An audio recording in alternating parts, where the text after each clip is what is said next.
సాదరంగా వేదికపైకి ఆహ్వానం పలికేస్తున్నాము. లెట్స్ వెల్కమ్ దిల్ రాజు గారు ఆన్ స్టేజ్. ఒక యూనిక్ లవ్ స్టోరీని అర్థం చేసుకుని ఆ సినిమాలోని స్పెషల్ ఎలిమెంట్స్ని అంతే అద్భుతంగా మన ముందుకి తీసుకొచ్చినటువంటి ప్రొడక్షన్ వాల్యూస్. సుక్కు, నువ్వు లేకుంటే నేను ఎక్కువ మాట్లాడలేను.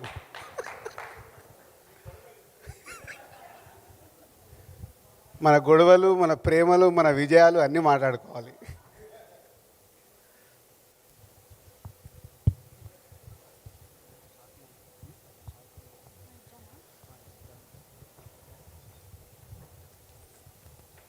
సుక్కు మాస్టర్, అందరికి నమస్కారం. Thank you Bunny.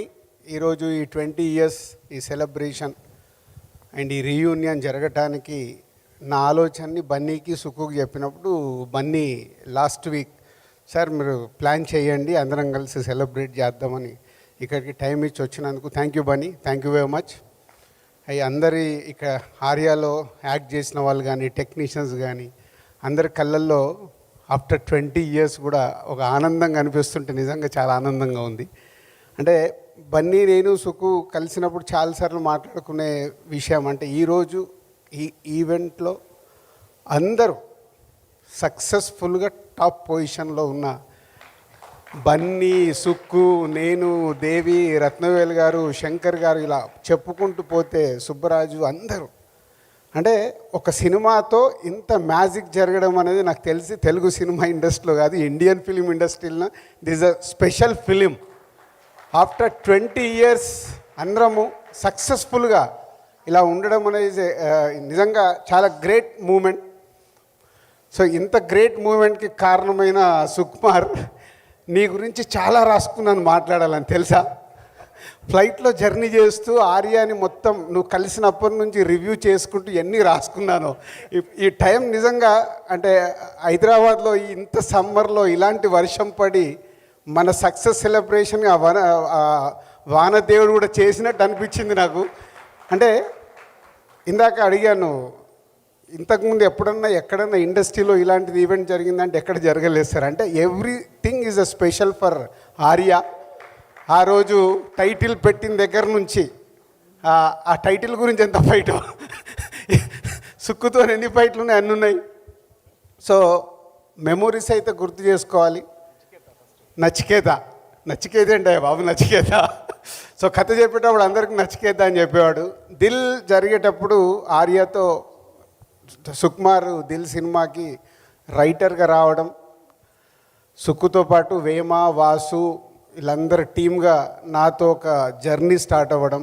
Journey start అవుతున్నప్పుడు దిల్ షూటింగ్ జరిగేటప్పుడు ఒక మాంటేజ్ చెప్పాడు. ఇందాక మాస్టర్ చెప్పాడు కదా, పైకి వెళ్ళి అమ్మాయి స్నానం పైన డ్యాన్స్ చేస్తుంటే ఆ వాటర్ వచ్చి కింద ఒక కుర్రాడు పైన పడుతుంటే నన్ను చెప్పని మళ్ళీ సరే చెప్పలా నువ్వు చెప్పి అంటే పైన ఒక అమ్మాయి పైన వర్షం పడుతుంటుంది, ఒక దాబా పైన, ఇప్పుడు దాబాలు ఉండగా దాబా పైన వర్షం పడుతుంటే వర్షం డాన్స్ అంటే ఊరికే ఆడుకుంటూ ఉంటుంది. అప్పుడన్నీ కొంచెం హైపోథెటికల్ ఉండేవి కదా మూమెంట్స్ అన్నీ. అమ్మాయి డాన్స్ చేస్తూ ఉంటుంది, చేస్తుంటే వాటర్ అంతా వచ్చి ఒక పైప్ పైన డాబాలో వాటర్ అంతా ఒక పైప్ కింద పడుతుంటుంది కదా, ఆ పైప్ కింద వాటర్ని ఫీల్ అవుతూ హీరో ఉంటాడు అనమాట. ఇది చెప్పిన మాంటేజ్. ఈ మాంటేజ్ చెప్పిన వెంటనే ఆయన నువ్వు డైరెక్షన్ చేస్తున్నావు నా బ్యానర్ అన్నారు. అంటే అంత ఫస్ట్ సినిమా నాకు దిల్ జరుగుతుంది, ఇంకా అది రిలీజ్ కావాలి, అసలు నా పరిస్థితి ఏంటో నాకు తెలియదు. బట్ ఎంత కాన్ఫిడెన్స్ అంటే ఆ మాంటేజ్ భలే ఉంది సుక్కు, అసలు మామూలుగా లేదు అని. ఒక జర్నీ అంటే నాకు అందరు అసిస్టెంట్ డైరెక్టర్లతో వీళ్ళందరితో ప్రొడ్యూసరు అసిస్టెంట్ డైరెక్టర్ రిలేషన్ కంటే ఒక క్లోజ్ అసోసియేట్ అయ్యేది మా అందరికీ. అలా జర్నీ స్టార్ట్ అయింది. దాని తర్వాత సుకుమార్ అన్నపూర్ణ 7 Acresలో దిల్ సాంగ్ జరుగుతుంది సార్, నేను కథ చెప్పాలి అన్నాడు.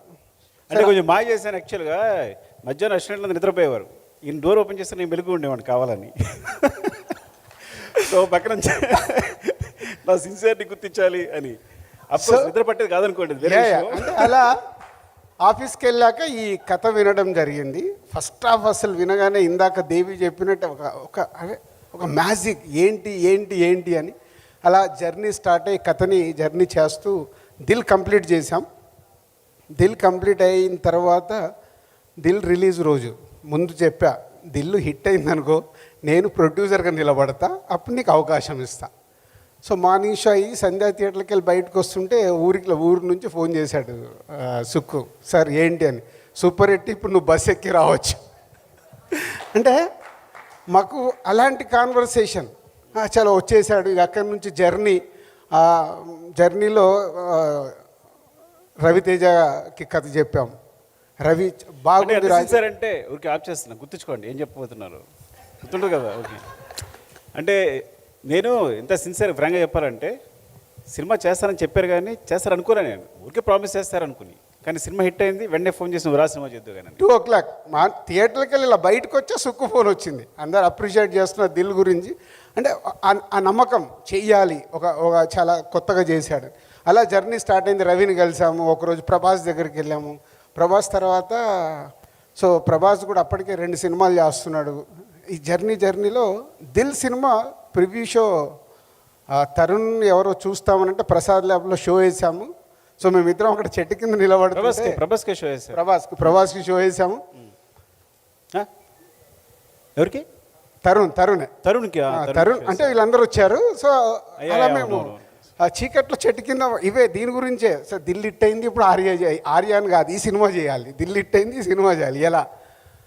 సో అట్లా ఒక స్కార్పియో అలా ముందుకు వెళ్ళిపోయి ఆగి టింగ్ టింగ్ టింగ్ టింగ్ ఒక బాడీ లాంగ్వేజ్ వస్తుంది. ఇద్దరం అక్కడ నిలబడుతుంటే దగ్గరకు వస్తే బన్నీ.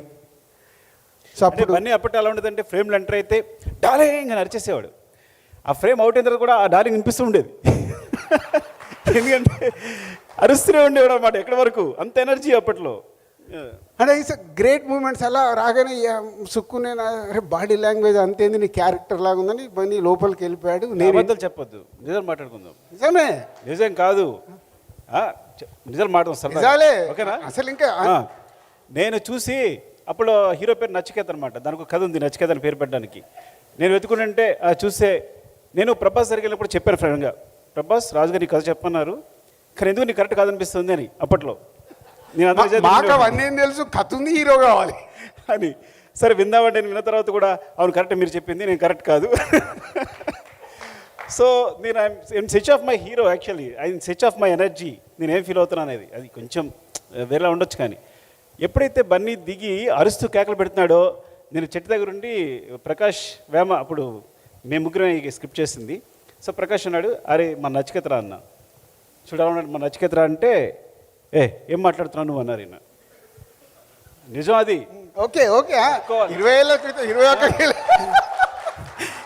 ఇప్పుడు బన్నీ సుక్కు నువ్వు సక్సెస్ఫుల్ డైరెక్టర్. ఇప్పుడు నేను నీతో పెట్టుకోలేను, నువ్వు చెప్పు. చాలా ఫన్నీగా చెప్తా, తర్వాత మీరు సపోర్ట్ చేసింది వేరే.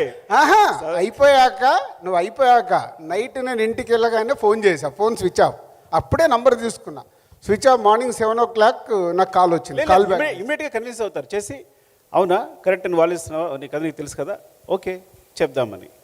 అప్పుడు ఈయనకి వెళ్ళి వెంటనే అక్కడే మీరు నైట్ 12 o'clock నాకు గుర్తుంది బాగా, వెళ్ళి కథ చూడు నీకు కథ చెప్పిస్తానన్నారు బన్నీకి. కథ చెప్పిస్తానంటే నేను పక్కనే ఉన్నా, నీకు మంచి కథ చెప్పిస్తావు బన్నీ, చాలా బాగుంది చేద్దుగానంటే బన్నీ ఏమన్నాడు తెలుసా, సార్ ఇప్పటికి 71 కథలు విన్నాను, ఇంకా 72సారి అంటే గుండె 72 సార్లు కొట్టుకుంటుందంట ఒక నిమిషానికి, నా గుండె ఆగిపోతుంది సార్, అలా ఉంది సిచ్యువేషన్ అంటే. నేను వెంటనే నేను కంగారు పడిపోయి ఇతనే కథ చెప్పేదన్నా, అంటే కంగారు పడుకొని నీ గుండె నేను కాపాడుతాను. సో నైట్కి చేస్తే ఫోన్ స్విచ్ ఆఫ్. అప్పుడు ఆ రోజుల్లో అందరు ఇంటికి వెళ్ళిన తర్వాత ఫోన్లు ఆఫ్ చేసుకున్నారు. బట్ ఒక అలర్ట్ వచ్చేది. Next day morning Bunny on చేయగానే అలర్ట్ వచ్చినట్టుంది. 7 o'clock నాకు కాల్ వచ్చింది, అదే ట్రై చేసినట్టున్నారు, అదే నైట్ మాట్లాడాం కదా అది కథ వినాలని. ఇమీడియట్లీ అదే రోజు 2 హాఫ్లు, first half morning session, second half break lunch తర్వాత 2 సార్లు వినేసి అక్కడి నుంచి మా జర్నీ మొదలైంది. ఇక వెనకాల బన్నీ ఉన్నాడంటే వెనకాల అరవింద్ గారు రావాలి కదా. మార్నింగ్ సెషన్ అయిన వెంటనే ఫస్ట్ హాఫ్ అయిన వెంటనే తను సూపర్ గంతరేసేసి తను కార్లో డ్రాప్ చేశాడు నన్ను, ఆఫీస్కి కార్లో డ్రాప్ చేసి వెళ్ళాడు. డ్రాప్ చేశాడు ఇక్కడే, ఇది మన ఆఫీసు సాగర్ సొసైటీలో. ఇక అక్కడి నుంచి బన్నీకి నచ్చింది, బాగుంది. బట్ అరవింద్ గారు ఎంటర్ అయ్యారు. సో ఆల్రెడీ చెప్పేసా, ఒక సెషన్ అయింది కానీ బాగుంది ఇది, సార్ ఓకే సార్ చేసుకొని వస్తాం, వెళ్ళాలి. ఏం చెప్పారు, మళ్ళీ రాసుకోవాలి. 2వ సెషన్ అయింది. ఇక సుక్కు ఆల్రెడీ ఆ కథని లోపల పెట్టేసుకొని తను ఏదైతే రాసుకున్నాడో ఎప్పుడు చెప్పించినా అదే ఫ్లో వస్తుంది. సో థర్డ్ టైం అయిపోయి బయటకు వచ్చిన తర్వాత గీతా ఆర్ట్స్ ఆఫీస్ ముందు ఇట్లా కారు వచ్చి ఎక్కుతూ ఇట్లా వేసేసుకుని, సార్ నా సాయంత్రం బస్ టికెట్ వేసేయండి. ఏమైందయ్యా? నా వల్ల పట్టేది. నాకు ఆగు సుక్కు, ఇప్పుడే కదా ఏదో చెప్పాడు, మనం ఏంది నమ్ముతున్నాం కదా వెళ్దామని మళ్ళీ అసలు ఏంటి ఏమైంటుందని వేమ, వాసు అండ్ ప్రకాష్ సరదాగా అప్పుడు సార్ ఒక డైలాగ్ ఎంత చెప్పాను నాకు ఉంటుంది ఏంటంటే, సార్ ఒక్క పాట 100 సార్లు చెప్పలేక లెక్చర్ జాబాలు వచ్చేసాను. ఇప్పుడు ఇక్కడ అదే చేయమంటారు ఆయన. నేను చేసి వెళ్ళిపోతున్నాను, ఈ సినిమా అక్కర్లా, నేను జాబ్ చేసుకుంటాను, మ్యాథమెటిక్స్ చెప్పుకుంటా, దీనికి అదే బెటర్గా ఉంది, చెప్పిన పాట మళ్ళీ చెప్పొచ్చు, అయిపోయింది. నాకు అప్పుడు స్కోడా కార్ ఏదో ఉంటే వచ్చేసి ఈవినింగ్ బస్ టికెట్ వేసేయండి అంటాడు. సరే అయిపోయి మళ్ళీ జర్నీ స్టార్ట్ చేస్తే ఏదో ఒక దగ్గర కమ్యూనికేషన్ ఆగిపోయింది ఈ సినిమాకి. తర్వాత సత్యనారాయణ రెడ్డి గారి ద్వారా మళ్ళీ మాకు కమ్యూనికేట్ అవ్వడం, అరవింద్ గారు వాళ్ళ కథ ఏమైంది వాళ్ళు వెయిట్ చేస్తున్నారు. అప్పుడు కాన్ఫిడెంట్గా అనుకొని బన్నీని ఆఫీస్కి పిలిచాం. వినాయక చవితి రోజు బన్నీ ఆఫీస్కి వచ్చి కూర్చొని ఒక్కొక్క సీన్ చెప్తుంటే బన్నీ ఒక్కొక్క సీన్ రాసుకున్నాడు. అంటే మామూలు జర్నీ కాదు, వాళ్ళ 20 years తర్వాత కూడా ఈ సెలబ్రేషన్ చేస్తూ ఇక్కడ అందరం ఉన్నామనంటే ప్రతి ఒక్కరు ఈజ్ ఇన్వాల్వ్మెంట్. బన్నీ నేను హీరో అని, సుక్కు డైరెక్టర్. సినిమా మెటీరియలైజ్ చేయడం కోసం ఫ్రాంక్గా చెప్పాలంటే వీళ్ళిద్దరు కష్టపడ్డారు. ఇప్పుడు నిజాలు మాట్లాడుకోవచ్చు కాబట్టి. ఎందుకంటే సెకండ్ హాఫ్ ఇద్దరు కూర్చుని నేను ఇంకా చెప్తాను కదా, నా మైండ్ ఆఫ్ అయిపోయింది, మళ్ళీ చెప్పలేను, అలాంటి కొంచెం ఫ్రాంక్గా చెప్పాలంటే చెప్పలేకపోతున్నా. ఆ సిచ్యువేషన్లో ఇద్దరు కూర్చుని చెప్పారు అరవింద్ గారికి సీన్ టు సీన్.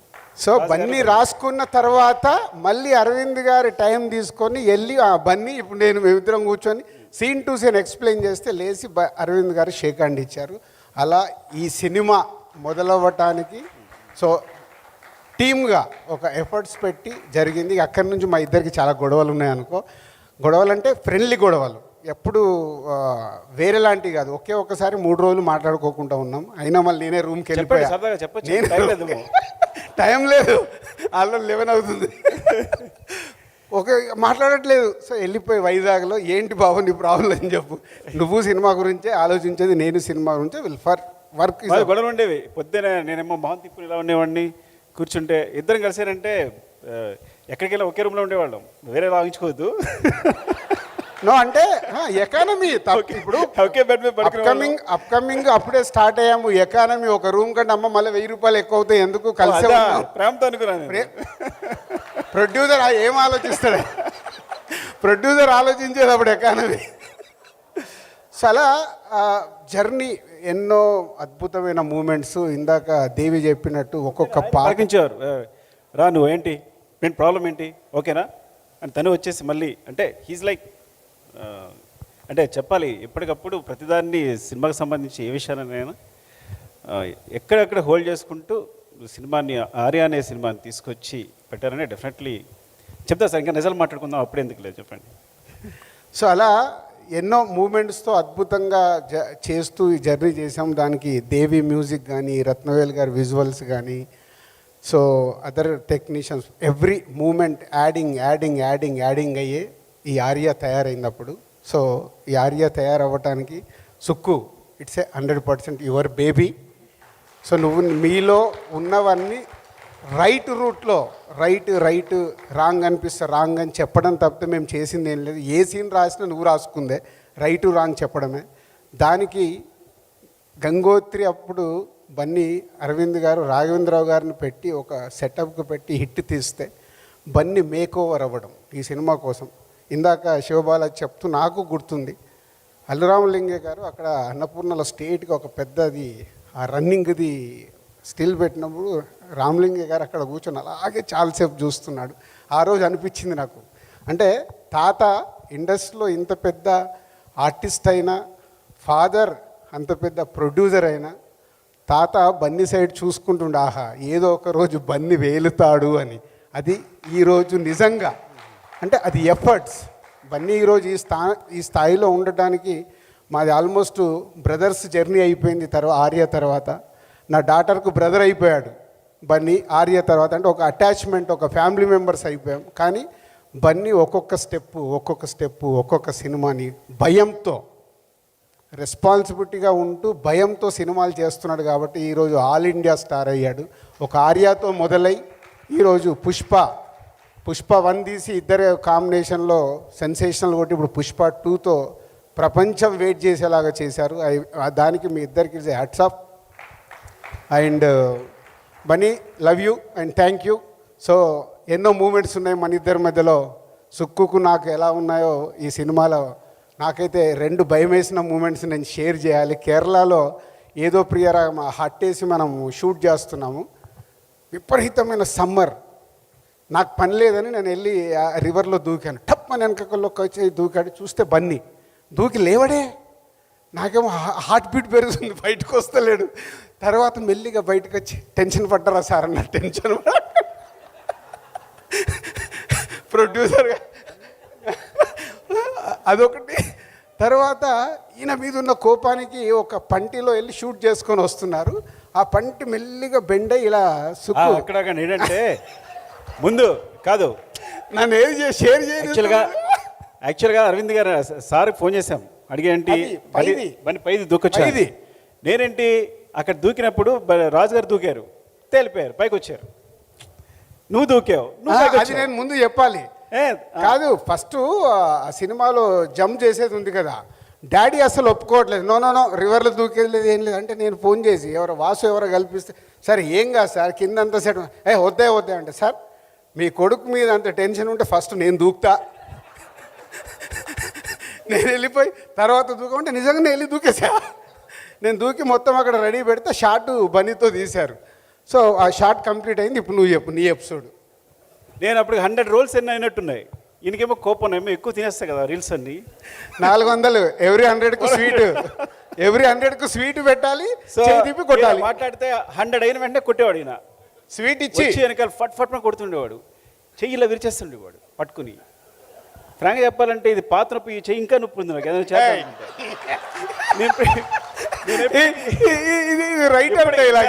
సార్ ఇప్పటికీ పుషప్స్ చేయలేను నేను ఈ వ్యక్తి వల్ల. సో సో సో నేను అనుకున్నాను రాజుగారు దూకారు, బయటకు వచ్చారు. బన్నీ దూకాడు, పైకి వచ్చాడు. ఓహో మనం కూడా దూకే బయటకు వచ్చేసాము అనుకున్నా.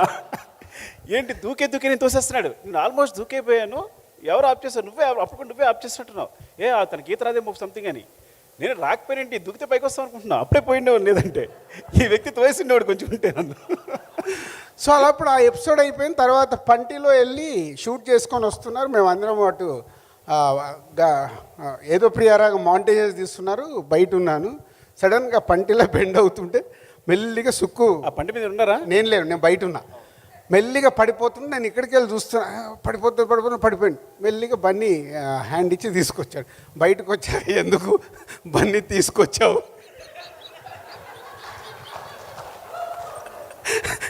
వదిలేస్తే అయిపోయేది, నాకు పీడ పోయేది కదా. అంటే వాళ్ళిద్దరు ఈ సినిమా హిట్ అవుతే ప్రామిస్ చేయించుకున్నారు. బన్నీ ఫామ్ చేస్తున్నాడు, నాది 7 సినిమాలు చేయాలి నువ్వు బయటికి రాగానే. సో ఇలా ఎన్ని సరదా మూమెంట్లు అంటే ఒక సినిమాని నా ఈ 56 సినిమాలు అయినాయి. Arya is for ever. ఆ ఎంజాయ్మెంట్ కానీ ఆ జర్నీ కానీ ఇంకా అది మళ్ళీ దొరకలే. అంటే is a beginning days efforts పెట్టి జర్నీ చేసి అందరము ఒక టీం లాగా చేసి సక్సెస్ కొట్టడం. 125 డేస్ ఆ సినిమా ఆడుతున్న రోజులు ప్రమోషన్ చేస్తూ, ట్రిప్పులు వేస్తూ, జర్నీలు చేస్తూ మొత్తం ఆంధ్రప్రదేశ్ మొత్తం, పాత ఆంధ్రప్రదేశ్ మొత్తం తిరిగాం. ఏ జిల్లా వదిలిపెట్టకుండా అంత ఎంజాయ్ చేసాం ఈ సినిమాని. ఆ ఎంజాయ్మెంట్ మళ్ళీ ఈరోజు 20 ఇయర్స్ తర్వాత కూడా కలగడం చాలా happy. Thank you Sukku, thank you Bunny and Devi, Rathnavel గారు, everyone, all technician, Shankar master and Seenu, Bablu and Sastri గారుని మిస్ అయ్యాం. శాస్త్రి గారి పాటలల్లో ఒకరోజు సుక్కు ఏదో టప్మని లిరిక్ మార్చుకున్నాడు, గుర్తుందో లేదో. అవునవును, ఆయన నాకు పోయి one side love oh my బ్రదర్లో రాత్రి మేము ఒక్క కూల్ డ్రింక్లో 2 స్టాల్ వేయక్కర్లేదు, సొల్లు కబులు చెప్పక్కర్లేదు, ఏదో రాసి వేసాం. సో 2 లైన్లు మార్చాడు. సాంగ్ రిలీజ్ అయ్యాక శాస్త్రి గారు నాకు ఏందయ్యా నేను రాసి ఇచ్చింది. మమ్మల్ని తిట్టారు పిలిచి, అరే మీరు పేరుని రాసుకోవచ్చు కదరా, ఎందుకు రాశారా మీరు, సొల్లు కబుర్లు అనేది సొల్లు అనేది ఉర్దూ పదరా, తెలుగు కదరా అని చెప్పి మా ఇద్దరు దారికి తిట్టారు అప్పుడు. సో అలా ఒక్కొక్కటి దేవితో కానీ శాస్త్రి గారితో కానీ, అలాగే we missed Madhu, mixing Madhu. So Madhu కూడా అప్పుడు ఎంతో ఎఫర్ట్స్ పెట్టి ఈ సినిమాకి ప్రతి ఒక్కటి కేర్ తీసుకున్నాడు. And Sukku team Prakash, Vema, Vasu and అప్పుడు అసిస్టెంట్ డైరెక్టర్గా ఉన్న వేణు, సురేష్, భాస్కర్, ఇలా ఒక్కొక్కరు ఈ సినిమా రిలీజ్ అయిన తర్వాత ఈ సినిమాకు పనిచేసిన వాళ్ళు ప్రతి ఒక్కరు డైరెక్టర్ అయిపోయారు. ఆర్య సినిమాకి పనిచేసిన ప్రతి ఒక్కరు డైరెక్టర్ అయ్యారు. కొందరు సక్సెస్ఫుల్గా ఉన్నారు, ఒకరు అట్లీస్ట్ అటెంప్ట్ చేశారు. సో ఒక్క సినిమా మా అందరి జీవితాల్లో ఒక టర్నింగ్ చేసి ఈరోజు 20 ఏళ్ళ తర్వాత కూడా ఇక్కడ నిలబడ్డామంటే ఓన్లీ ఆర్య ఒక విజయంతో అక్కడి నుంచి కష్టపడుతూ బన్నీ కానీ, సుక్కు కానీ, నేను కానీ, దేవి కానీ, ర్యాండీ కానీ అందరం అంటే ఇంతమంది ఒక సినిమా ద్వారా ఇంత పెద్ద పొజిషన్లో ఉండడం వల్ల పాన్ ఇండియా అయిపోయింది. మా అదృష్టానికి Bunny pan India star, Sukku pan India director, Devi pan India music director, నేను పాన్ ఇండియా సినిమాలను తీస్తున్నాను. అంటే ఒక గ్లోబల్ ఒక మార్పు వచ్చింది. ఆఫ్టర్ 20 ఇయర్స్ అందరం ఇలా ఉన్నందుకు ఒక ఆర్య మాకు ఇచ్చిన ఎనర్జీ, దాన్ని కాపాడుకుంటూ ఇంకా అందరం ముందుకెళ్ళాలి. అది మాకు అందరికీ ఛాలెంజే. So thank you. ఎవరినైనా మిస్ అవుతే క్షమించాలి. గ్రేట్ మెమొరీస్ మాకు Arya. Thank you Sukku, love you. Sorry, ఇందాక ఫీల్ మై లవ్ సాంగ్ పాడిన తర్వాత మెయిన్గా ఒక మనిషి గురించి మాట్లాడుకున్నదే మా చంద్రబోస్ గారు. ఆయన సుక్కుబాయ్ కాన్సెప్ట్ చెప్పిన అద్భుతమైన లిరిక్స్ మాకు రాసిచ్చారు feel my love. Thank you Bose గారు. అండ్ యూఎస్లో ఉన్నారు, రాలేకపోయారు. So please give a huge round of applause to Bose గారు. ఎందుకంటే అది మాత్రమే కాదు, దాని తర్వాత సుక్కుబాయ్ది, బోస్ గారిది, అంటే మేము ముగ్గురు ఎప్పుడు సాంగ్స్ మీద వర్క్ చేసినా ఎంత అందంగా ఉంటుందంటే వాళ్ళిద్దరు డిస్కషన్ చూసి నేను ముచ్చట పడుతుంటాను అనమాట.